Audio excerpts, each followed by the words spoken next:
তো আজকে মুরগি দিয়ে খাইলাম। তো মুরগি দিয়ে খাওয়া শুরু করতেছি। ফার্স্ট টাইম মুরগি নিলাম, আর সাথে একটা পেঁয়াজ নিয়েছি। শসা নাই, বাসায় আনা হয় নাই, আর কাঁচামরিচও নাই, বাট ট্রানি নাই। তো মুরগির তরকারিটা খুব ভালো হয়েছে, খুব স্পেশাল, হালকা জাল জাল, খুব ভালোই লাগতেছে, খারাপ না। তরকারিটা অনেক স্বাদ হয়েছে। আম্মা রান্না করছে, মায়ের ক্ষেত্রে রান্না তো এমনি স্বাদ।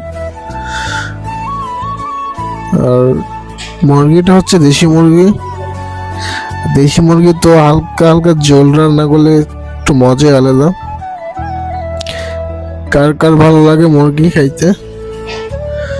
আর গরম ভাতের সাথে মুরগি। আজকে আমার শুক্রবারের দিন, আজকে বাসায় শুক্রবার, এই কারণে মুরগি রান্না করছে। তো শুক্রবারের দিন স্পেশাল খাবার থাকে মোটামুটি সবার বাসায়। আমাদের বাসায় আজকে মুরগি রান্না করছে। তো আলু নিয়েছি সাথে, আলু দিয়ে খাইতেছি, বাট আলুটা আমার কাছে ফেভারিট। আলু আমি নিই অনেকগুলো। মুরগির মধ্যে আলু দিলে আমার কাছে খুব ভালো লাগে, খুব যা বলার মতো না, অনেক ভালো লাগে।